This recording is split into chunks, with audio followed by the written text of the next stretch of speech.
Queridos irmãos, muito boa tarde. Mais uma terça-feira à tarde, 15 horas, hoje, 18 de setembro, e nós estamos aí para mais um estudo no Centro Espírita Friburguense.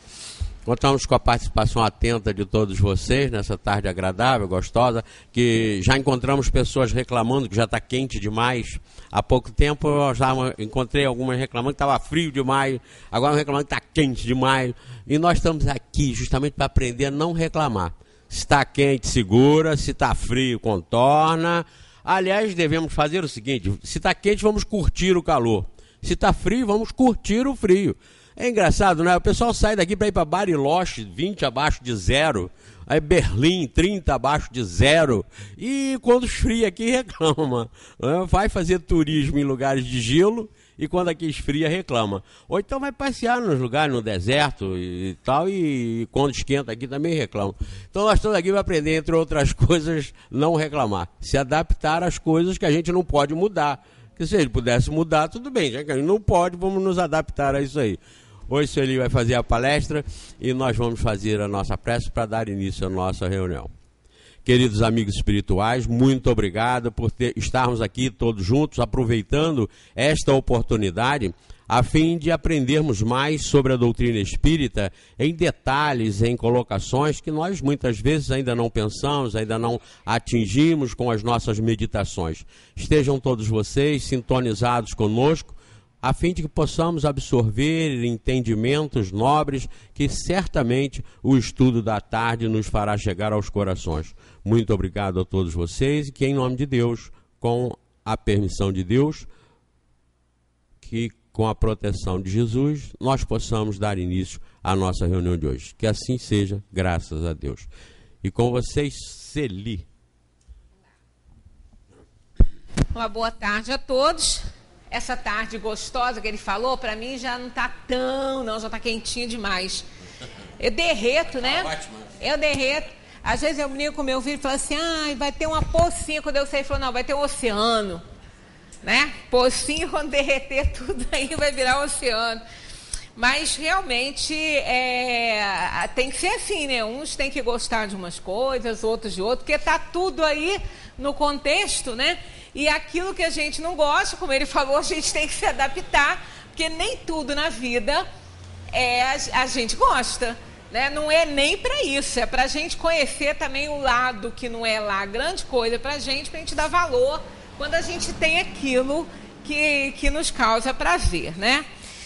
Nós estamos terminando o capítulo, que foi bem grande, né? Esse capítulo, Desgosto pela Vida e Suicídio, onde abordamos várias formas de suicídio, e faltou uma para a gente falar, para encerrar esse capítulo e entrar no capítulo 2 do último livro do último livro de O Livro dos Espíritos, que tem 4 nele, né?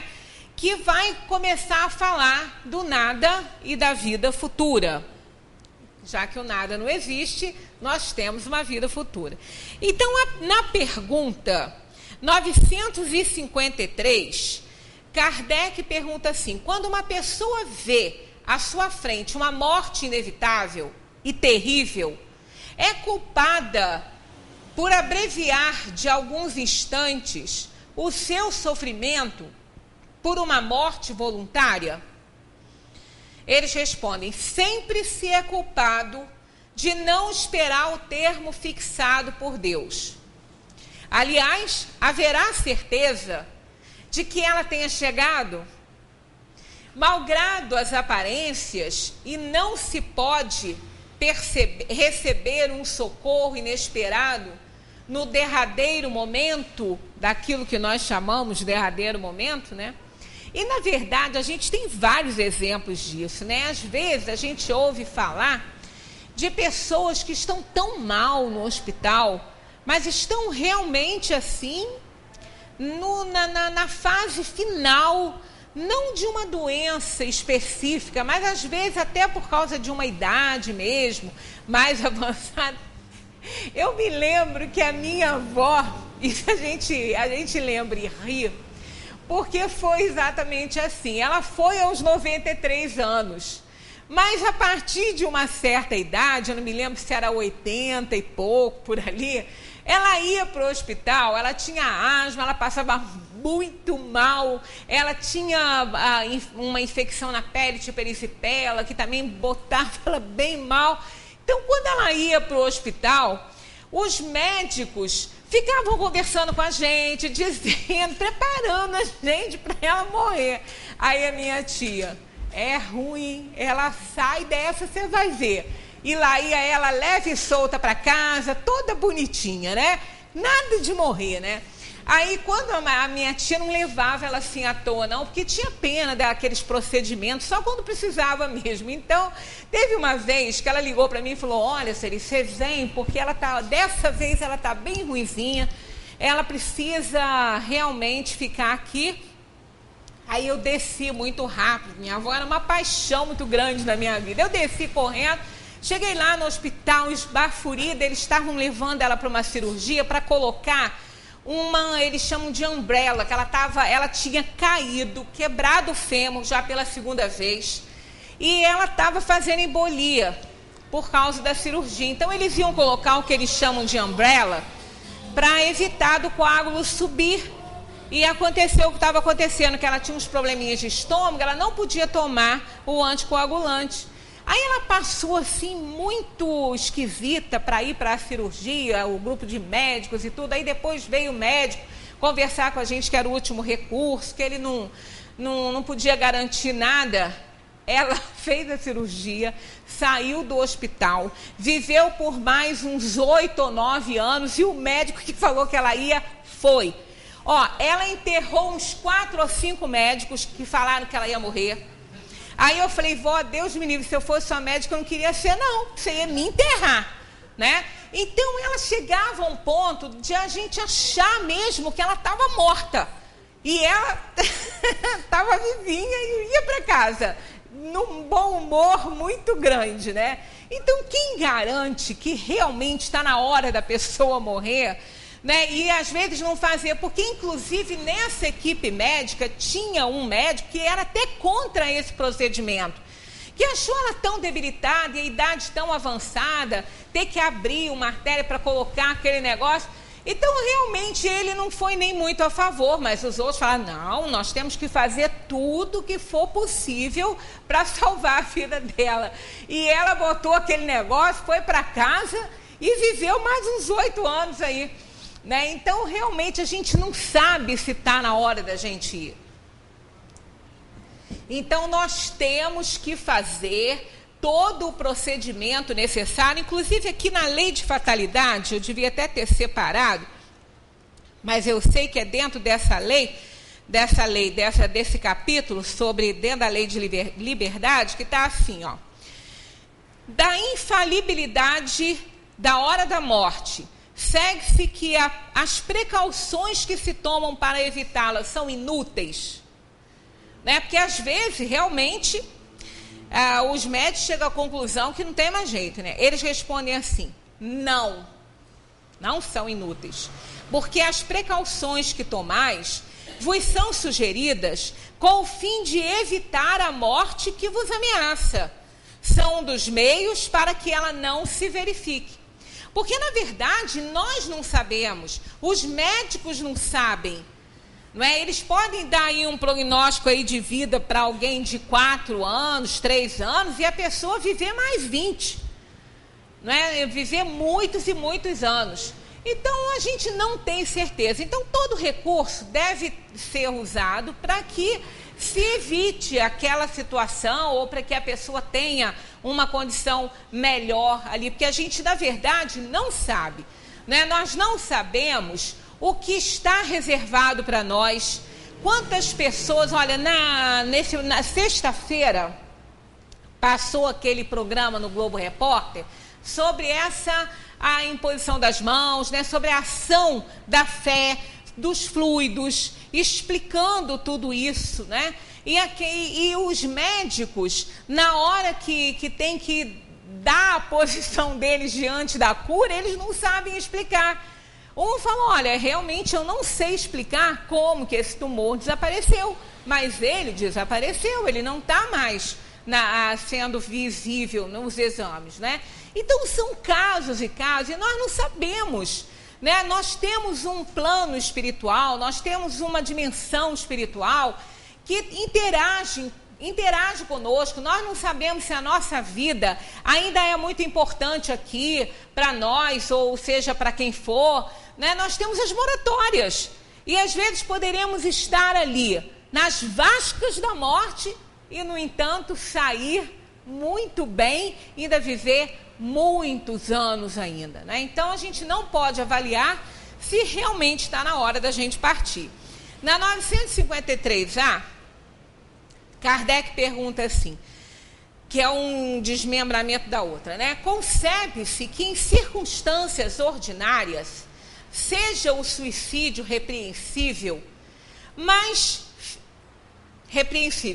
figuramos o caso em que a morte é inevitável, em que a vida só é abreviada por alguns instantes. E assim, né? Eles respondem, é sempre uma falta de resignação e de submissão à vontade do Criador. Nós temos realmente um momento para partir, né? Nós temos, tanto que os espíritos falam que essa questão de fatalidade, aquilo que chamamos fatalidade, não é, na verdade. Fatalidade está relacionada a uma situação que nós não podemos evitar. Em hipótese alguma, a gente não pode evitar. Então, aquilo que chamamos fatalidade aqui no mundo, um acidente, né? Uma situação, por exemplo, a pessoa está ali no ponto do ônibus, vem um carro, sobe na calçada e mata a pessoa que está no ponto do ônibus. Ah, isso é uma fatalidade. Aos nossos olhos é uma fatalidade. Mas no sentido verdadeiro dessa palavra não é. Porque essa morte trágica, essa passagem repentina para a dimensão dos espíritos, o estar ali naquele momento, naquela hora, e aquele carro desgovernado alcançar justamente aquela pessoa, e às vezes não alcança nem chega perto de outra, isso aí não é por acaso. Isso é o resultado de uma escolha feita pelo espírito ao reencarnar, para quando saísse daqui, sair de uma forma trágica, para que ele possa resgatar um passado errado, algo que ele tenha feito em outra existência. Então, não é por acaso que ele foi atingido por aquele carro. Então, essa situação, aquilo que nós chamamos de fatalidade, aquela tragédia, ela poderia ter sido evitada por aquela alma naquela vida anterior e que ela errou. Então, aquilo ali é uma consequência de uma má ação dessa alma em outra vida. Então, podia ter sido evitado isso. Se aquela alma não tivesse cometido algum engano, algum deslize, uma maldade, seja lá o que for, ela não estaria naquele momento passando por aquilo ali. Então, aos nossos olhos é uma fatalidade, porque ela não fez nada para aquilo ali acontecer, né? Então, quando a pessoa não é responsável, a gente chama de fatalidade. Ela não fez agora, mas ela fez numa existência passada. Por isso que, na verdade, segundo os espíritos falam, e é real, isso está escrito nesse capítulo da Lei de Liberdade, fatalidade só um instante do nascimento e da morte. Está escrito isso aqui em O Livro dos Espíritos. Fatalidade só um instante do nascimento e da morte, que é isso nós não podemos evitar. Não é? Nisso aí nós não podemos interferir. Podemos sim passar para a dimensão dos espíritos pelo suicídio. Aí a gente está interferindo, mas não era o momento. Então não era a hora. Nós antecipamos. Tanto no suicídio direto quanto indireto, nós antecipamos. Agora, fatalidade, aquele momento em que nós esperamos o nosso momento, nós não estamos contribuindo para isso, nós não estamos fazendo nada, não é? Então, nós estamos esperando o momento de nascer, aí somos informados que vamos reencarnar. Ali é uma fatalidade, vir para esse mundo aqui, porque nós não podemos fazer nada, temos que vir. Nós temos que nascer. Então, não somos nós que escolhemos o momento. Nós escolhemos as provas que vamos aqui passar, mas o momento não. Então, segundo os espíritos, fatalidade é o momento do nascimento e da morte. Esse nós não podemos evitar. A hora que chegou o momento de partir, a gente vai. Tanto que, está lá escrito, seja qual for o perigo que vos ameace, não morrereis, eles dizem, não morrerás. Não morreremos pelas mãos alheias, se não tiver na nossa hora. Né? A gente já até falou sobre essa questão, sobre a questão de erro médico. Olha, um médico pode errar e a pessoa morrer. Mas se ela morreu como consequência daquele erro médico, estava na hora dela morrer. Aí o médico imprudente ou negligente errou, ela foi. Ele vai responder por isso, como um homicídio culposo, ele vai responder por isso. Mas estava na hora daquela pessoa morrer. Se ela não morresse como consequência do erro médico, ela morreria de outra forma. Poderia levar um tombo, bater com a cabeça no chão, seja o que for. Mas ela morreria. Assim como outras pessoas sofrem acidentes horrorosos e não morrem. Hoje mesmo, antes de sair, o jornal hoje estava mostrando uma menina que caiu do 5º andar. Ela amorteceu a queda dela, uma janela do vizinho que estava aberta. Depois ela caiu em cima dos fios de telefone e bateu no chão. Ela está com um braço muito fraturado e ela está num estado assim de observação e é considerado até um estado crítico meio grave. Agora, ela não morreu, né? Ela não morreu. 5º andar, né? Às vezes a gente leva um tombo, bate com a cabeça no chão e morre. Ela caiu do 5º andar. Então, quando não está na hora de ir, não vai. Né? A menos que a gente antecipe, como nós vimos aqui, sobre essa questão do suicídio. Então, é importante que a gente espere o momento da morte. Seja qual for a doença. Primeiro, que a gente já aprendeu aqui, que ninguém fica doente por acaso. Ninguém contrai um câncer por acaso. Deus não está jogando dados lá e fala, ó, aquele lá vai ter câncer, aquela vai ter uma tuberculose, aquela lá vai ter AIDS. Não é isso. Deus não escolhe as pessoas para mandar doença, não. As doenças são kármicas, são resultados, são consequências do mau uso do livre-arbítrio que nós fazemos. Nas causas atuais, como em causas anteriores, em outras vidas que nós tivemos. Então, ninguém fica doente por acaso. Ninguém pega esta ou aquela doença para passar por dores, para passar por sofrimentos terríveis, por acaso.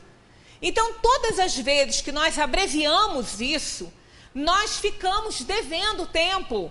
Nós ficamos devendo uma aprovação, uma expiação que será cobrada em outras encarnações. Não tenhamos dúvida disso.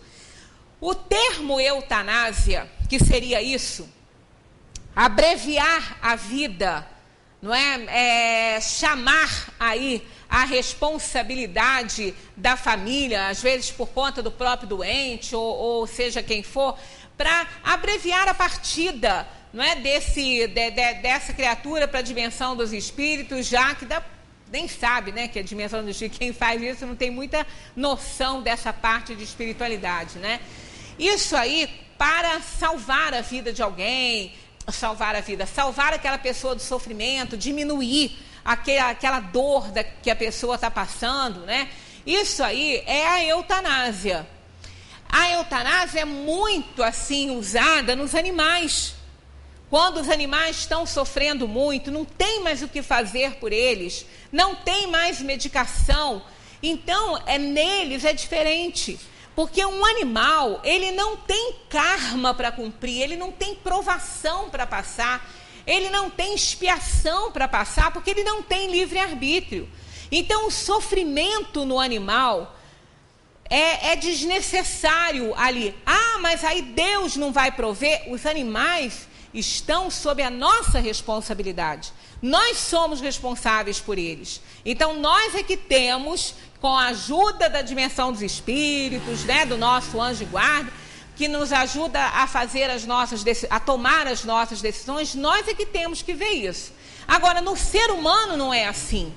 No ser humano é muito diferente. O ser humano, ele tem que espiar e provar até o finzinho da sua doença, porque é ali que está o momento, às vezes, mais importante da vida dele. Eu não sei se vocês já tiveram oportunidade de presenciar situações de pessoas num estado terminal de doença que passam a demonstrar um perfil de caráter, de personalidade completamente diferente do que tinham quando estavam muito bem na vida. Eu me lembro muito bem de uma amiga minha que ela cuidou do pai, o pai estava no hospital, ela ficou com ele estava com câncer. E ele estava em estado já muito avançado, não poderia voltar para casa, estava numa situação complicada. E ela conversava muito com ele com ela. Ela falou assim, olha, eu conheci em uma semana um pai que eu não conheci a vida inteira. Ela falou, meu pai era durão, era aquela pessoa que não era nem um pouco carinhosa, a gente tinha medo dele, a gente não tinha respeito, tinha medo. Era aquela pessoa que fazia questão de ser assim, né? De ser aquele que todo mundo tinha medo até de chegar perto. Então ela falou, eu não conheci o pai que eu conheci em uma semana de vida dele. Porque a doença fez que ele se mostrasse realmente quem ele era. Ela falou, poxa, se ele tivesse sido assim durante a vida, como nós teríamos sido mais felizes, como nós teríamos nos amado mais, porque eu não amava o meu pai. Ela falou, sinceramente, eu não amava o meu pai. Porque eu não conseguia, eu tinha era medo dele. Amor eu não sentia. Eu tinha medo, né? E aí fazia tudo que queria. E eu e ela tem mais dois irmãos, tem mais um casal. Então ela falou, imaginemos como teria sido a nossa vida bem melhor. Não é? Então aqueles últimos momentos foi para ela uma redenção. Ela falou, poxa, em uma semana eu amei um pai que eu não amei uma vida inteira. E como eu sofri quando ele partiu. Como eu sofri pelo que eu poderia ter vivido com ele. Pelo que os meus irmãos poderiam ter vivido. Então existem pessoas que fazem questão de serem aquilo que elas não são. Né? De despertarem a raiva nas pessoas, de despertarem ódio nas pessoas, medo. Tem gente que tem prazer nisso aí. Né? E aí não são assim, vestem uma máscara, né? E não tiram aquela máscara, ficam ali com ela, mas no momento da doença, no momento em que elas se sentem assim muito mal, muito frágeis, muito vulneráveis, muito impotentes, né? Porque tem pessoas que se acham com poder eterno, mas diante da dor, da provação e da expiação, na hora do testemunho, na hora de uma doença incurável, essa potência desaparece. E as pessoas se sentem impotentes, porque não podem fazer nada. Todo o dinheiro que tem, todo o dinheiro do mundo fosse deles, não resolveria o problema. Aí a máscara cai. E as pessoas se mostram como realmente elas são.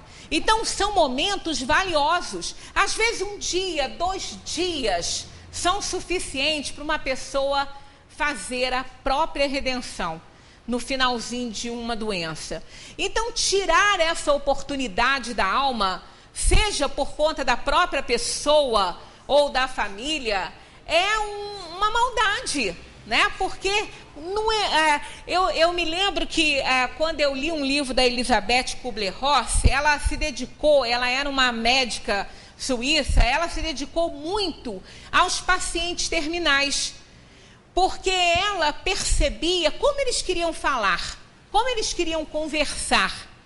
E ela dava toda a assistência e aonde ela trabalhava, ela brigava para que eles pudessem se manter vivos com medicações, com alguns aparelhos, para que eles tivessem a oportunidade de se mostrarem como realmente eram, de receberem carinho que às vezes pode ser que nunca receberam, né, da família. Então ela trabalhou muito com pacientes terminais e ela disse que era extremamente gratificante para ela, apesar da dor, poder ouvi-los, poder conversar com eles, ouvir o que eles tinham a dizer, aprender com eles, aprender muito, não é? Porque numa hora dessa, não importa o bem que temos ou os bens que conseguimos juntar, né? Importa o que nós fizemos, o que nós vivenciamos com os nossos afetos, com os nossos familiares, com os nossos amores, isso que realmente importa. E aquela pessoa que não conseguiu dar nem receber isso, naquele momento final, ela oferecia. E ela aprendeu isso, segundo ela falou, com uma enfermeira do hospital, que ela nem era bem assim do grupo de enfermagem, ela era uma auxiliar e ela cuidava da limpeza também. Então já era hora dela ir embora, ela não ia. Aí um dia ela voltou para pegar não sei o que, ela estava lá saindo de um quarto. Aí ela falou, o que foi? O paciente tá pior? Aí ela falou, não, eu só estava conversando um pouquinho com ele, que quando termina o meu plantão, eu gosto de continuar aqui e conversar um pouquinho com os pacientes que querem conversar. Aí ela achou interessante, porque essa menina começou a contar para ela muitas coisas boas que ela ouvia, e ela disse que ela estava aprendendo muito com aquelas pessoas. Então, tirar isso de alguém, realmente é triste, né? Porque a oportunidade única, de repente, que alguém tem, né, em toda a vida. Então, o termo eutanásia, cujo significado é morte feliz, não sei se tem alguma morte feliz, né? Foi criado pelo filósofo Francis Bacon. Ele argumentava que o médico tem a responsabilidade de aliviar doenças e dores, não somente com a cura do mal, mas também proporcionado ao doente uma morte calma e fácil, se o problema for irreversível. Façamos algumas diferenciações nessa questão. E a eutanásia, então, nós temos 3 termos para conceituar essa morte aí, né? Nós temos a eutanásia, nós temos a distanásia e a ortotanásia. A eutanásia, que significa, né, uma morte, um tipo de morte boa, assim, ela antecipa a morte no sentido de abreviar o sofrimento de alguém, seja por iniciativa de outra pessoa, né, de um familiar, ou do próprio indivíduo, com a utilização de drogas letais, e é também chamada de morte serena. Em alguns países da Europa, isso é uma prática normal, na Suíça, inclusive, isso é prática, na Holanda também, inclusive agora, há um tempo atrás, na Holanda, eles estavam discutindo sobre a questão da eutanásia ser aplicada a crianças, porque a partir de 12 anos ela era lícita, antes não podia fazer, porque eles achavam que a pessoa tinha que ter consciência daquilo que ia acontecer, e uma criança até 12 não tinha. Mas em vista de problemas seríssimos, a família também não queria ver o sofrimento da criança, então isso estava até em julgamento há um tempo atrás, por causa dessa situação, de crianças que nascem com muitos problemas. Inclusive, nós temos no Livro dos Espíritos várias observações ali dos espíritos sobre essa questão das doenças, né? Não só no adulto, quanto também na criança. É uma provação para a alma, né? É uma provação para a alma nascer com algum problema. As teratologias físicas nos animais é parte do laboratório da vida, não são karmas. Um animal que nasce com 2 cabeças ou geminados, alguma coisa assim, ele não está resgatando nada com aquilo ali.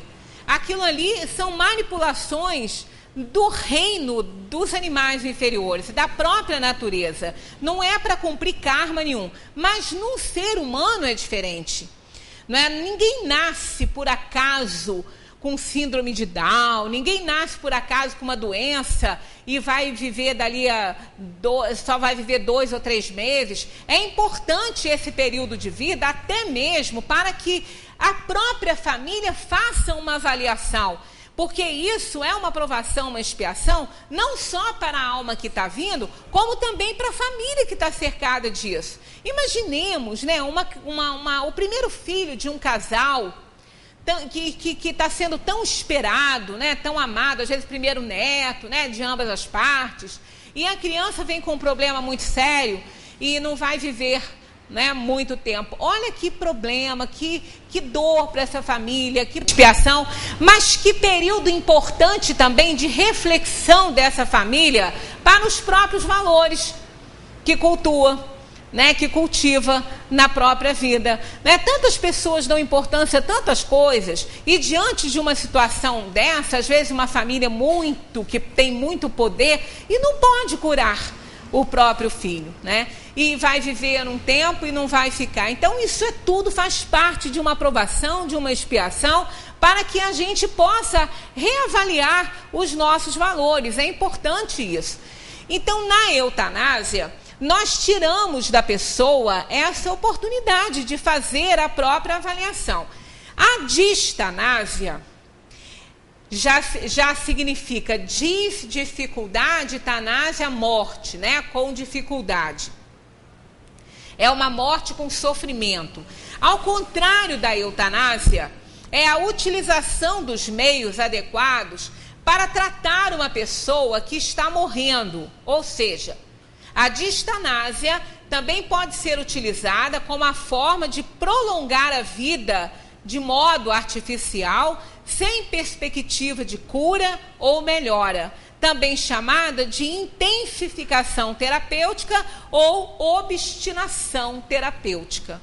Então, são aqueles casos que as pessoas ficam ligadas ao aparelho durante muito tempo, todos os recursos da medicina são utilizados, aí entra uma série de situações para se refletir e se avaliar, né? Até quando isso pode ser feito? É muito complicado, porque há quem diga, isso é para ganhar muito dinheiro. Fica prejudicando a pessoa, fica fazendo a pessoa sofrer, porque cada dia num aparelho daquele é uma fortuna, e se tivesse lá na roça não tinha nada disso, ia morrer. Pois é, mas são questões de, digamos assim, de limites muito tênues entre o que se deve ou não fazer, né? De fronteiras muito sutis entre o que se deve ou não fazer. Por outro lado, quantas vezes a gente vê pessoas que estão respirando em aparelho durante anos e anos e acordam? Acordam e vivem com uma sequela ou outra, né? Mas tem ainda uma vida. E ainda que não tiver uma vida, que não tenham uma vida produtiva, mas estão ali na matéria. Existe uma razão para isso. Então isso aí é uma decisão que tem que ficar a critério realmente daquelas pessoas que estão ali assistindo, os próprios médicos, porque a fronteira entre o que se deve ou não fazer realmente é muito tênue. Mas também deixar de dar assistência, aí nós vamos cair na ortotanásia. A ortotanásia é uma prática eles dizem, a morte na hora certa. A morte na hora certa, morte no seu tempo certo, a palavra ortotanásia quer dizer isso, uma forma de omissão, isto é, a não realização que teria indicação terapêutica naquela circunstância, sem abreviação nem prolongamentos artificiais do processo de morte, além do que seria o processo natural, feito pelo médico, também conhecida por eutanásia passiva. Isso aí entrou no Congresso. Eu acho que já está até em vigor. Você sabe se está, Zé? Tá, não está? Eu acho que já está em vigor. Tipo assim, já foi, parece, julgado isso. O paciente tem o direito de escolher se ele quer ou não aquele prolongamento da vida dele com os aparelhos. Não vai ser feita eutanásia, não vai se dar substância nenhuma, porque na eutanásia toma-se uma substância para morrer.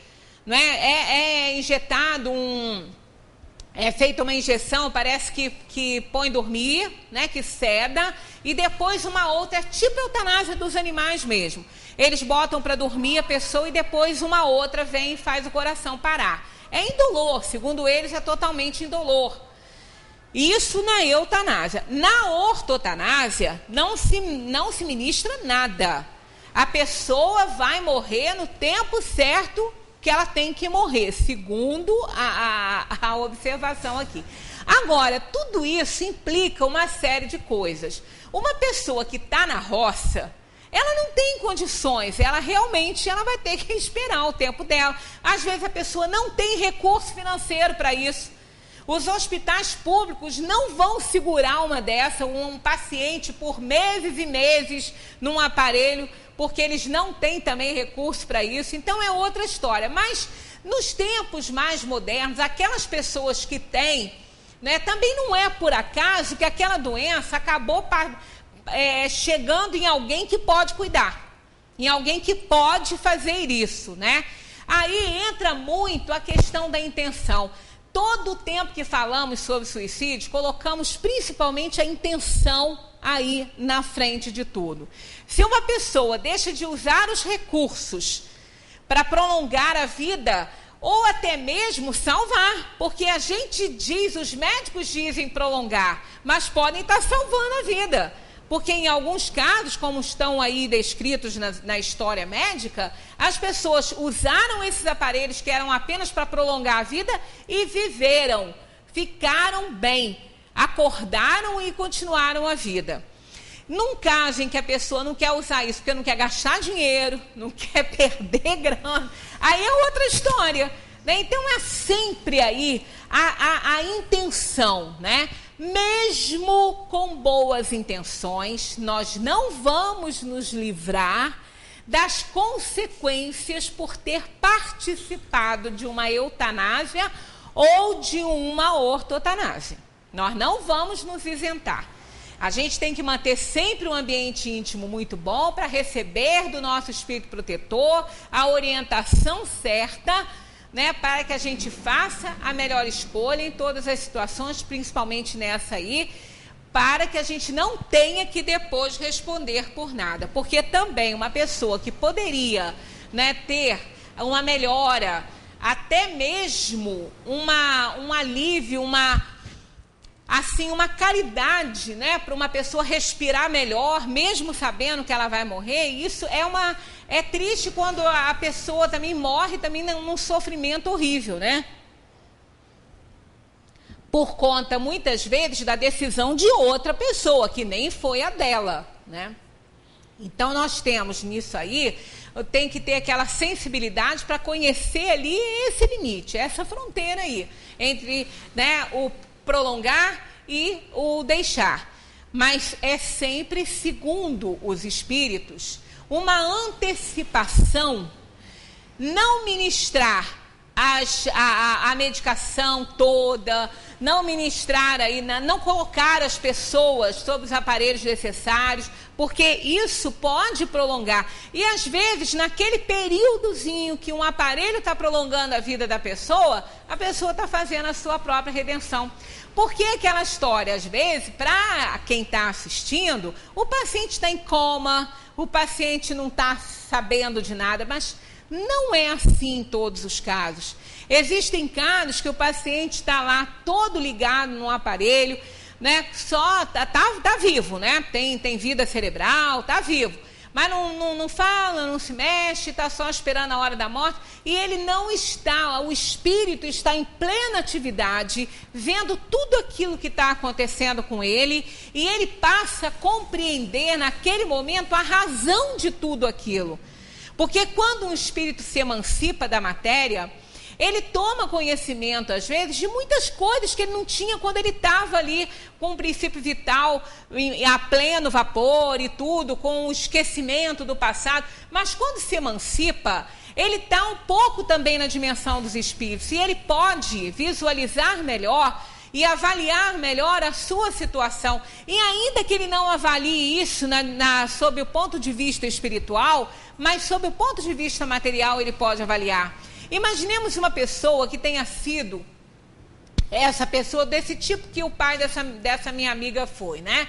E naquele momento ali, ele ligado em aparelho, não foi o caso dele, ele estava consciente, estava conversando com ela, mas imaginemos uma pessoa assim, ligada em aparelhos, que a família pensa que não está nem ouvindo nada, né? Naquele desespero, naquela impotência toda ali, não podendo fazer nada por ele mesmo, plenamente na consciência espiritual, vendo tudo o que está acontecendo, participando de tudo, sofrendo aquilo tudo, embora o corpo não dê sinais, porque ele pode estar emancipado e estar vendo tudo. Isso quantas vezes acontece, né? E vendo o sofrimento da família, vendo ali, sentindo, podendo sentir o amor que nunca achou que a família tinha por ele. Olha só como tudo isso é importante, como tudo isso é valioso para a pessoa desencarnar. Então a gente não pode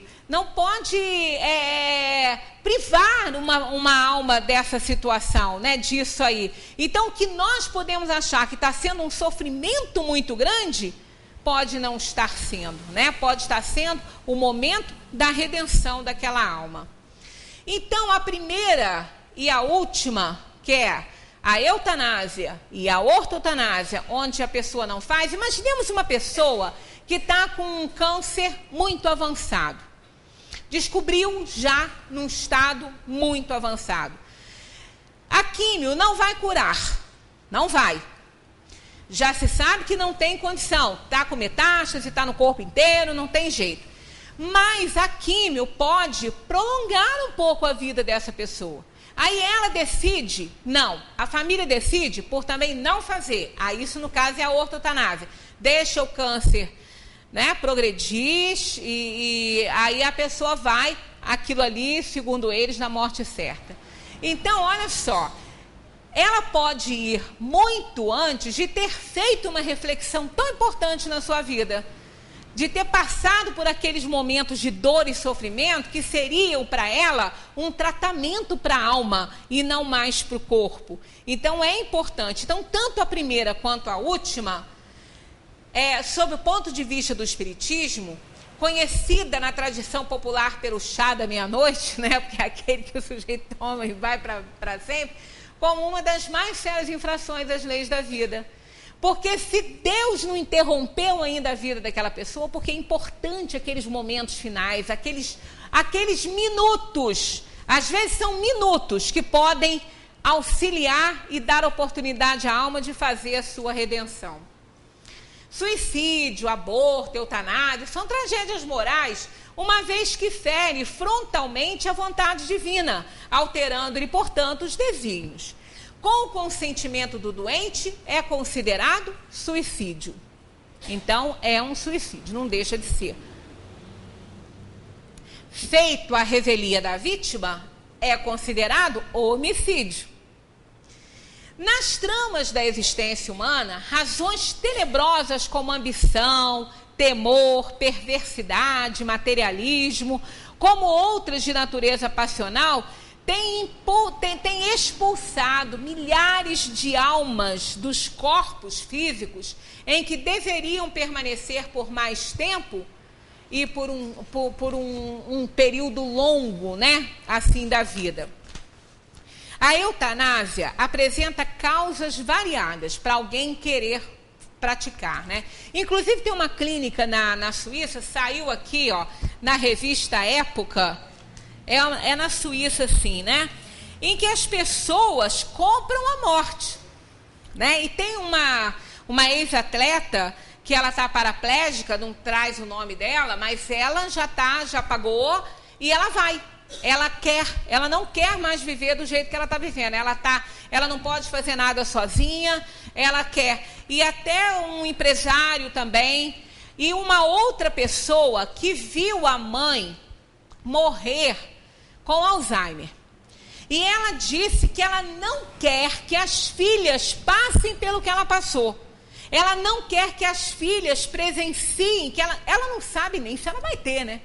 Ela já está sofrendo por antecipação. Alzheimer não é hereditário, né? É lógico que existe aí uma probabilidade, uma familiar, né? Atitudes semelhantes e tudo, mas não é transmitido ali, né? Não pega, né? Mas ela, prevendo que ela pode ter, ela quer livrar as filhas de passar pelo que ela passou, de ver a mãe naquela situação. Eu posso dizer por experiência própria que é triste mesmo, porque eu vi a minha assim, né? Não gostaria que meus filhos me vissem como eu via minha mãe, mas se esse for se isso for o que eu tiver que passar, o que eles tiverem que passar, eles vão passar, porque comprar a morte eu também não vou. Então, e não vou livrá-los de uma situação, porque eu posso dizer, por experiência própria, que também para mim foi uma redenção para o nosso relacionamento, os momentos mais difíceis da vida dela. Então, para mim foi muito importante, muito mesmo. Aprendi muito naqueles dias, muito mesmo. O que talvez não tenha aprendido uma vida inteira. Então, é importante. Ela, não sei porque ela estava completamente demente, mas o espírito pode ter aproveitado bastante. Mas como eu não estava, eu tive muitas oportunidades de refletir, né? E agradeço por ter tido a oportunidade de ter aprendido, porque às vezes também a gente vê e também não aprende nada, né? Mas a eutanásia apresenta causas variadas, né? Temor de segredos de família, às vezes não quer deixar o moribundo falar. Não pode falar, mata antes do sujeito falar, porque o que ele tem para falar ninguém deve ouvir. Pensa que não existe isso? Claro que existe. Existe, claro que existe. Contenção de despesa com pacientes incuráveis. Interrupção da vida de crianças incapazes físicas e mentais desde o nascimento, sem esperança científica de recuperação ou sobrevivência. E aquela que as pessoas mais evidenciam, a piedade e a compaixão para com o próximo. O materialismo, não admitindo a existência da alma, erigiu o falso conceito essencialmente egoísta das chamadas vidas inúteis, eliminando-as friamente por considerá-las onerosas e onerosas à sociedade. Essa questão da vida inútil, olha, às vezes alguém tem sempre que nos dizer aquilo que a gente já sabe, mas que em determinado momento a gente não está ali consciente ou não está aflorando aquele conhecimento que a gente carrega, né? Eu me lembro que numa fase muito ruim da vida dela, eu falei assim para o meu filho, meu Deus, por que a gente tem que passar por essas coisas? Porque realmente a vida dela está inútil. Aí meu filho ainda virou para mim e falou assim, mãe, eu não estou ouvindo isso de você, né? Eu não estou ouvindo isso de você, porque ele nasceu, ele estudou aqui na escolinha de evangelho, ele não é um espírita praticante, mas ele abraça o conceito, ele falou assim, eu não estou ouvindo isso de você, né? A vida nunca é inútil, eu aprendi isso com você. Eu falei, você tem toda a razão. É que na hora, aquela dor, aquela tristeza, assim, faz a gente, às vezes, esquecer daquilo que a gente conhece, né? Que a gente já sabe.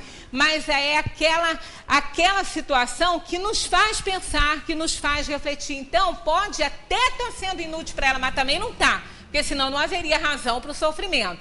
Mas para quem está vivenciando, é de uma utilidade enorme para rever os valores e dar mais valor àquilo que realmente deve ter, né? Quem pratica eutanásia, por melhores sejam as intenções, inclusive piedosas, comete crime de lesa natureza, à vista do instinto de conservação inerente à criatura de Deus. Na 854, Kardec pergunta, da infalibilidade da hora da morte, segue-se que as precauções que se tomam para evitá-las são inúteis? Aquilo que a gente leu, né? Não, porque as precauções que tomais são sugeridas com o fim de evitar a morte que se aproxima. E nem sempre ela tem que virar fato, né? Há, como indica a ciência, crianças que desde o ventre da mãe não têm possibilidade de viver. E com que fim isso acontece? Tá lá, ó. Isso acontece frequentemente e Deus o permite como prova, seja para os pais, seja para o espírito destinado a reencarnar. Na 702, do Livro dos Espíritos, é lei da natureza um instinto de conservação? Eles respondem, sem dúvida, todos os seres vivos o possuem, qualquer que seja o grau de sua inteligência. Nuns é puramente maquinal, raciocinado em outros, né? Então, nos animais, nós vemos um instinto de conservação instintivo, é maquinal. Eles procuram comida, eles se defendem das agressões, tudo instintivamente. Agora, no ser humano, não. No ser humano é raciocinado, é refletido. Na 953, Kardec pergunta, quando uma pessoa vê à sua frente uma morte inevitável, é terrível, é culpado por abreviar? Ou como a gente leu no início, sem dúvida, nós temos que esperar o momento da nossa morte. Então, é falta de confiança, é falta de fé, né, de resignação, diante do fato em que nós estamos vivendo, que com certeza não é por acaso que aquilo ali está acontecendo. Nesse caso, quais são as consequências de tal ação, quando a gente abre, né, para esse lado? Uma expiação proporcional à gravidade da falta, segundo as circunstâncias, como sempre. Então, nós temos um fato que aconteceu, esse fato foi verídico, um casal jovem, nascido no Rio de Janeiro, esses dois casaram, né, eram jovens, com uma situação financeira muito boa, tiveram uma criança. A criança nasceu cheia de problemas e eles não conseguiam descobrir o que tinha aquela criança. A criança parecia um velho, mas ela não tinha aquela doença do envelhecimento precoce, não, que eu até esqueci o nome dela. Ela não tinha aquela doença, não. Mas a criança tinha dores nas articulações, ela não conseguia comer direito, ela sentia dor em tudo, ela não ficava em pé. Era como uma pessoa de muita idade, que já não conseguia comer direito, que sentia dor em tudo que era canto do corpo, e não conseguiam diagnosticar. Mas como eles tinham muitos recursos, era uma família de posses, eles conseguiram manter a vida daquela criança com aparelhos, com uma série de coisas, até que se descobrisse o que a criança tinha. Curiosamente, depois de um certo tempo, a criança foi melhorando, mesmo sem diagnóstico. Ela foi melhorando. Foi melhorando até que ela parou de ter as dores, ela começou a se alimentar. Quando ela já estava praticamente curada de tudo, morreu. A família se desesperou, porque ninguém entendeu aquilo ali, ninguém entendeu, foi um desespero total. Aí é aquela história, na hora do desespero, as pessoas procuram tudo que pode aliviar a dor e o sofrimento da pessoa, né? Foram parar num centro espírita. Esse centro espírita tinha, tinha a prática que Kardec nem aconselha, da pessoa fazer a frequência na reunião mediúnica, mesmo aquela pessoa que não está trabalhando mediunicamente. Então, esse casal foi convidado para essa reunião, que ele queria explicar, eles queriam explicações, e na reunião, num determinado momento, um espírito se apresentou, entrou no campo de energia de um médium e se apresentou como filho do casal. Mas ele se apresentou, eu vou até ver o nome aqui que ele se apresentou como Zinga, que o nome dele era Zinga. Esse nome foi de uma encarnação anterior que ele teve como escravos. Então, ele viveu no Brasil colônia, naquela época dos escravos, e ele apanhou uma doença. Ele era um jovem forte e trabalhou muito, mas ele ficou doente. Ainda jovem ele ficou doente. E não podia mais trabalhar. E escravo não ganhava nem nada, né, pelo trabalho, que dirá tratamento. Então ele foi jogado lá na senzala para morrer, porque não ia se gastar nada com ele. E ele foi piorando. Tinha um casal também de escravos, 2 escravos, que ficaram cuidando dele, dava alimento, tentavam minimizar as dores e aquilo tudo. Mas chegou um momento que eles não podiam fazer mais nada, e ele tinha muitas dores. E ele começou a ficar sem consciência, né? Ele começou a entrar num estado total de dor e sofrimento, mas ele reclamava, eles percebiam a dor, mas ele não falava mais, ele estava ficando inconsciente. E como eles conheciam ervas, fizeram um chazinho, o chazinho da meia-noite, e deram para ele beber, que tiraria a vida dele. E assim foi. Mas eles fizeram, aquele casal fez, por piedade daquela alma que eles trataram muito, mas não conseguiam mais fazer nada por ele. E ele estava sofrendo muito. Aí depois ele conta que ele veio a ser o filho daquele casal que cuidou deles, que renascera na cidade do Rio de Janeiro, já nos tempos modernos. E ele nasceu, ele viveu o tempo que ele teria que viver se eles não tivessem feito a eutanásia nele. E ele, as mesmas dores que ele tinha, a mesma dificuldade de alimentação, para se alimentar e tudo, ele nasceu daquele jeito. Então ele viveu aqueles anos da mesma maneira que ele viveria lá na senzala, se eles tivessem deixado. Então, quando ele cumpriu o tempo dele, ele morreu, foi quando ele ficou bom. Aí ele agradece ao casal, porque ele sabia que o casal fez aquilo por amor a ele, né? E também agradece, ele veio agradecendo ao casal por ter permitido que a vida dele se mantivesse, mesmo naquelas condições terríveis nos aparelhos, porque ele precisava de completar aquele tempo dele. Então nós vemos que nós não temos o direito de tirar a vida de ninguém, de abreviar a vida de ninguém, porque seja como for que a vida estivesse apresentando para nós, é assim que tem que ser, foi uma escolha que fizemos. Aí nós temos aqui, nessa mesma revista, uma reportagem do professor, né, físico Stephen Hawking, que não se mexe, né? Eu acho que até os dois dedos de uma das mãos, eu acho que não está mais nem movimentando. E ele conta, né? Ele conta que ele não diz que foi uma sorte ter ficado doente. Ele diz assim, ó, não posso dizer que ter a doença foi uma sorte, mas hoje sou mais feliz que antes do diagnóstico. Olha só, ele não se mexe, não pode mexer nem a cabeça, né? O cérebro dele é intacto e é o maior, é o melhor de todos, né? É o homem mais inteligente da atualidade na questão da física, né? É a inteligência maior que nós temos encarnada aqui, né? Então ele diz assim, não posso dizer que ter a doença foi uma sorte, mas hoje sou mais feliz que antes do diagnóstico. Hawking defende o direito de escolha para quem já não vê sentido em viver. Ele não condena quem faça, né? Mas não economiza veemência na defesa da vida. E diz assim, acho que as pessoas têm o direito de encerrar a própria vida. Detalhe, ele é ateu. Ele não acredita em Deus, tá?